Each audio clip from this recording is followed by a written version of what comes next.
Hello, everyone. Thank you for joining us tonight.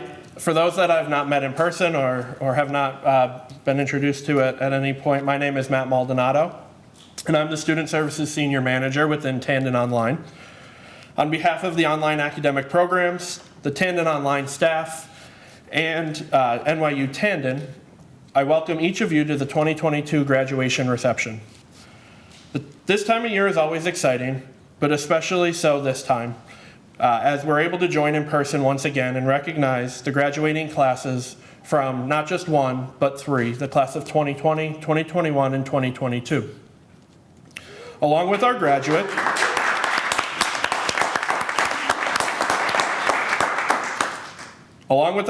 I wanted to thank some special guests who are with us today. We have some faculty members from the Industrial Engineering Program and Technology Management and Innovation Department that have been floating through, as well as Mgavi Brathwaite from the Bioinformatics Program, Shivani Deer, and other members of the Tandon Online staff, members of our NYU Tandon alumni team, Joel Kaminer, Senior Director of Cybersecurity Education, as well as our speakers today who we'll introduce to you very shortly, and of course, our graduates and their family and friends who join us today.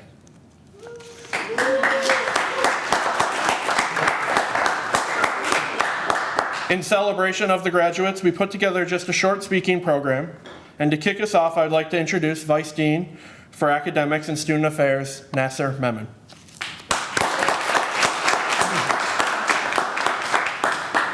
Hello. Oops, sorry. I just took a last gulp of wine before stepping up, and that's still there.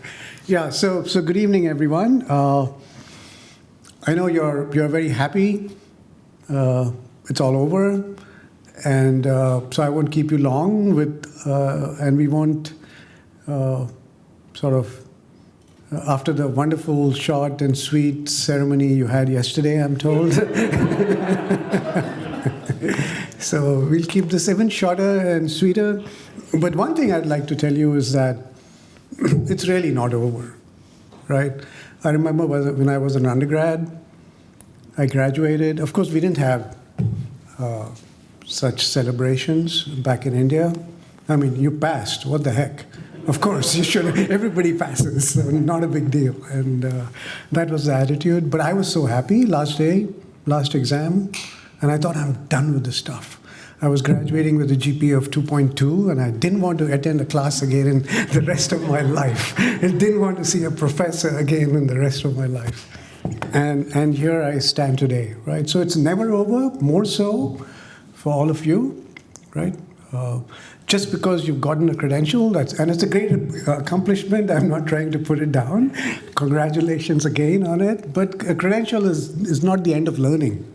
You will keep learning. And so be ready for the future. Now with the master's degree, you're ready for the future. It has given you a foundation to think like a scientist and an engineer. And you'll keep building on it. It doesn't stop. And of course, we are here to help you as you build on your future sort of career aspirations, education goals for your future career aspirations. We are there to help you. Please reach out to us. And so good luck. Congratulations again. And I'll get out of the way for the main show today for the keynote speaker.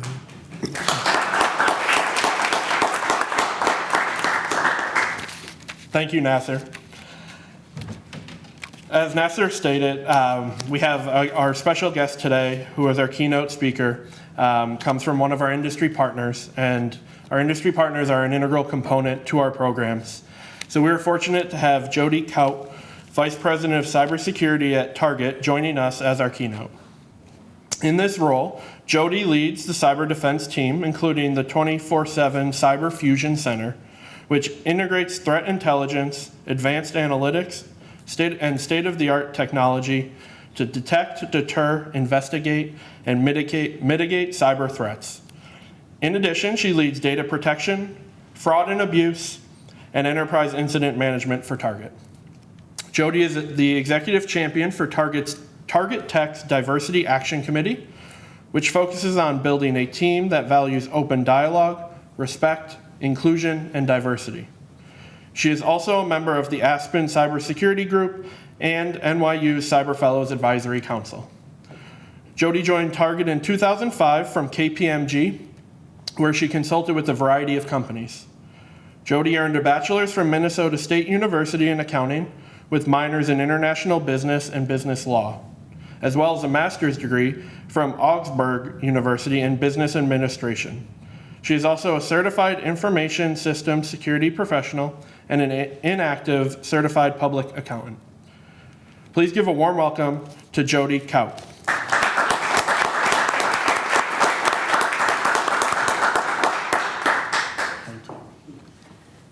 Thank you. I need our comms folks to maybe shorten the intros that they write for us. But I am so grateful to be here with all of you today.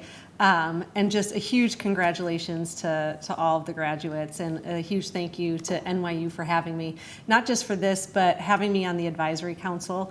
I'm extremely passionate about bringing more experts into our various technical fields. That passion is what actually drew me to my partnership with NYU. I'm just very impressed by their commitment to make higher education accessible to everyone, regardless of background or your phase of life. And so I'm excited to be here to partner. But it wasn't that I was reflecting on when I was preparing to come talk with all of you today. It was actually a recent trip I took to Disney World with my family. And hang with me, I swear it will make sense. But we were at that pivotal moment in our Disney trip where, as a family, we were thinking about what is that very last ride we're gonna take for this trip. And for my husband, he's up for anything, unless it creates any sort of spinning motion or makes you swing. As we get older, like, he just can't hang with any of that type of ride. But my 13-year-old daughter, she wants the biggest roller coaster that you can find. And then my 10-year-old son, he's fighting for any of those experienced type rides where you're like in the video game. And then for me, it's all about the stomach drop. Like, the bigger the butterflies, as my kids call it, the better. And so the four of us are going through this debate of what is our last ride gonna be? What's our ideal last ride? And I couldn't help think, and I had to point this out to my kids at the time too, but I couldn't help think about how that tied so much to my life mantra. And it's simple, but I remind myself and my kids of it all the time. You get one ride, make it a great one. And so my challenge to all of you this week, and yes, it is due this week, like, you have to take action on this soon before you forget, is to really pause and ask yourselves, when you look back at your one ride, what will have made it great for you? And did you set yourself up for success? Do you need to make changes? And as you go through this exercise, really think about that. What changes do you need to make now so that when you look back, you're happy with the one ride you chose for yourself? And clearly everybody here, everybody online, like, that you're willing to put the work in, or you wouldn't be here today. And I can empathize with the work it took to get here. I remember going for my master's degree.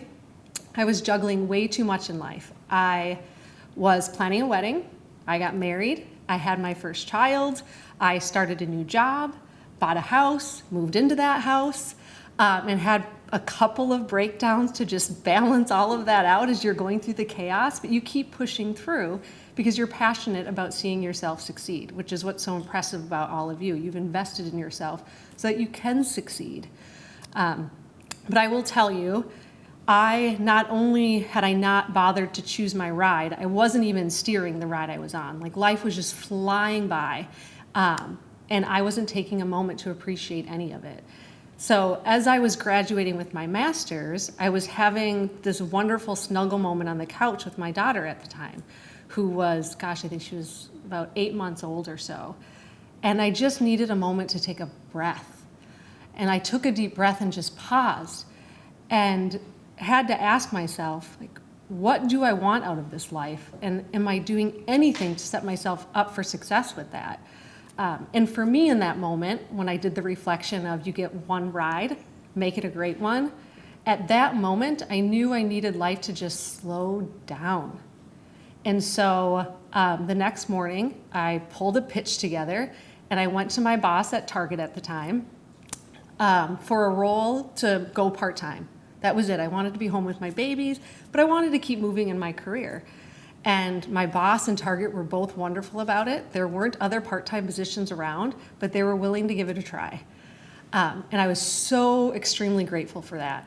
But then as I got settled into that part-time role, you can get a theme with me. I like to pause and reflect. As I got settled into that part-time role, I had to pause and think about, well, what do I really want from my career? I know I went part-time, which was really important for my personal life, but I still had to think about what I needed from my career side of life.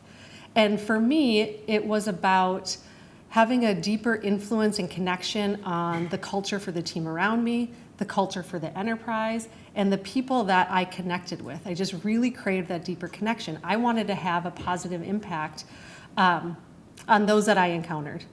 And so I got up the courage to pull together a proposal to my boss. They were getting used to this from me by now. So I pulled a proposal together for me to be able to stay part-time but move into a leadership position. And this certainly wasn't heard of at the time, that you'd have part-time leaders in more sort of senior leadership positions across Target. They didn't say yes right away, but not long after that, I got put into the first part-time leadership role of a senior leader at Target. And I was so excited, not just for myself, but to set the stage of what this could mean for other people that needed this type of balance in their lives. And I'm so grateful I went after it. So I was getting ready to move into my leadership position, and I paused, I reflected. Who did I want to be as a leader? And I took a minute to write my mission statement as a leader. And it's this mission statement that I stay true to till this day. And sometimes I physically wrote it down on a piece of paper. I've kept that paper, and sometimes I still pull it out. I missed it when we were remote because I have it in my office. But it's, again, really simple. It's to create the team that everybody wants to be a part of. And for me, that has two sides to it to make it whole. One side is about the culture the team creates. How do we make sure every single person feels respected, valued, and supported to show up 100% as their authentic selves? And then the other half of it is, how do we make sure it's a team that's delivering high quality, innovative output? They are setting the bar, and they are having a blast while they're doing it. These two halves make up that whole mission for me.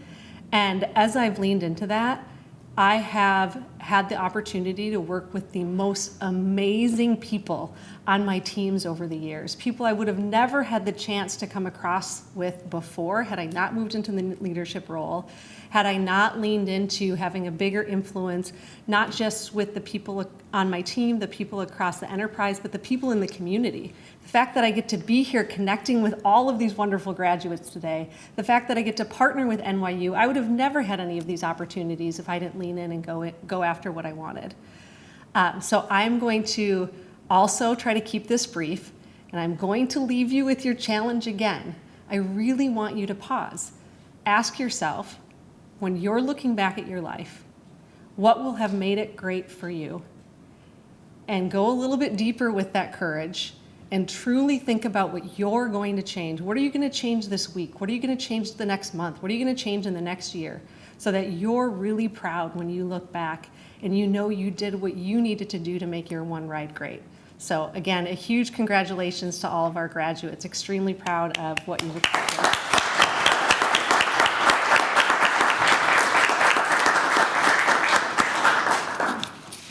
Thank you, Jodie. And thank you for joining us tonight to celebrate our graduates and for your ongoing engagement and partnership with our programs. It is greatly appreciated. Now I'd like to introduce this year's student speaker, Jigyasa, a graduate of the MS in Cybersecurity degree and member of the NYU Cyber Fellows program.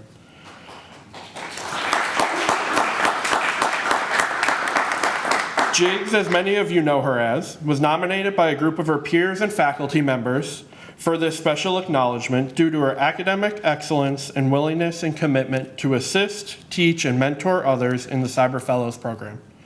One peer stated in their nomination, Jigs has been integral in building community within the courses and the program. With that said, I would like to congratulate Jigs on this honor and welcome her to the podium. Please give a warm welcome to Jigyasa, 2022 Masters in Cybersecurity graduate.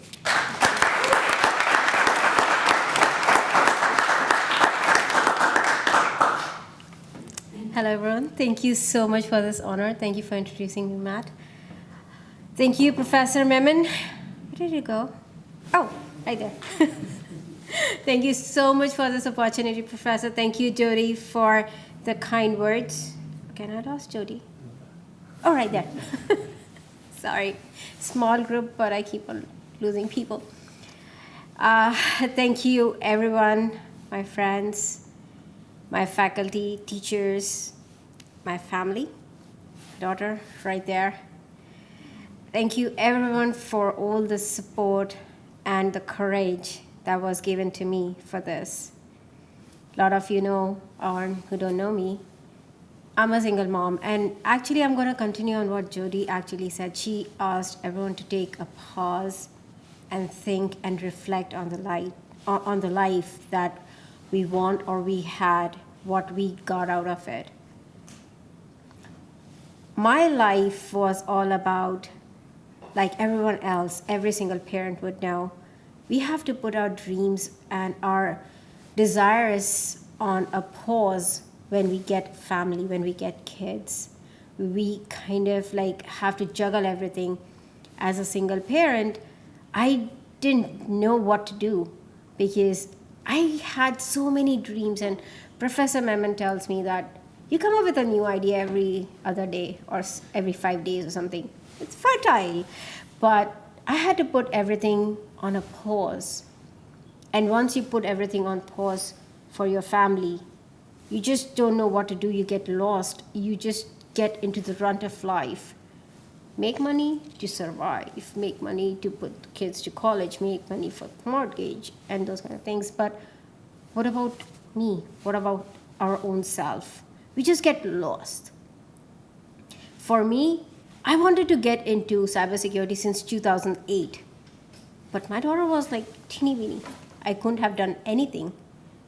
I did not have financial standing. I did not have any other help that could have taken care of her. So my focus was just her. And to keep a dream alive for a decade is a big thing. And the only thing that kept me going along with the dream was I wanted to be a role model for her. I wanted her to live her dream, even if she faces adverse situations. And I just kept going. She was my anchor. I wish all of us can find our anchors because not everyone is fortunate to have an anchor, and then we get just drifted around and we lose ourselves. She kept me anchored. I would have drifted so many times. Literally, my last class, I'm not going to name the class, but one of my last class, I doubled up, so either or. I almost gave up because I suddenly had unplanned events come into my life in the first half of the class. And my grades were kind of starting to tank. I did not get time to do anything. I was overwhelmed. I was lost. I wanted to just drop the class so that I can take it next sem. She comes to me and she's like, why? You have been through all kind of stuff that life can throw you. I've been through 9/11. I was under the building when it came down. I've been through major divorce, and I have been through a lot of situations. And she was like, Mom, if you can get through all that, there's nothing. You can come up in the second half. And yeah, my anchor did not let me drift. And I think I have and I have a good standing in the subject. So the only thing I want to tell everyone, whoever would see this or whoever would take this message is, find your anchor. Live for yourself as well. It's not easy. It's almost impossible to live for oneself when you have family to look after. And when you have kids, your spouses, your parents looking at you for all the kind of support and everything. Find your anchor. I found mine. Find your anchor and just realize your dreams. Age, gender, nothing, financial standing, nothing should matter. It impacts a lot. It hurts a lot. It's very challenging, but then we have to do it. And NYU gave me all that. Professor Memon, if he had not supported me, I would have dropped. I would be like, oh no, I cannot, I don't think I can do that. He did not let me draw. Abhijit, my friend, and now the director of the program, he has been my classmate, so I don't even consider him director. He's my friend. Bill, he's not here. Matt, he's also not here. These were my classmates who would not let me, like, I would just cry and I would just ping them, dude, I'm dropping. They would not. They would just hold me back. They would just look, hold me, come on, Jigs, you can do this. You can do this.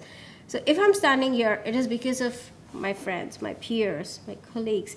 I have Jeff and Julio also here, and yeah, they know I'm like crazy person. So, so it's just, this NYU is not just a school, it's a community. It's your family outside of family. NYU has amazing support system for all kind of situations, seriously. And it does not let its students drift. And I didn't think I'll be able to do anything. I achieved my dream. I came into cybersecurity, which I saw like in 2007, 2008, 2022. I am in cybersecurity field. I graduated with a degree in cybersecurity. So I'm realizing my dream after many years, but yes, I am. And every one of us have a story. I'm 1000% sure every single person sitting here has a story, and they have realized their dreams. So if someone is seeing this later on, don't give up. Realize your dreams. We can do it. All of us did it. We all of us can do it more. That's all I have to say. Thank you.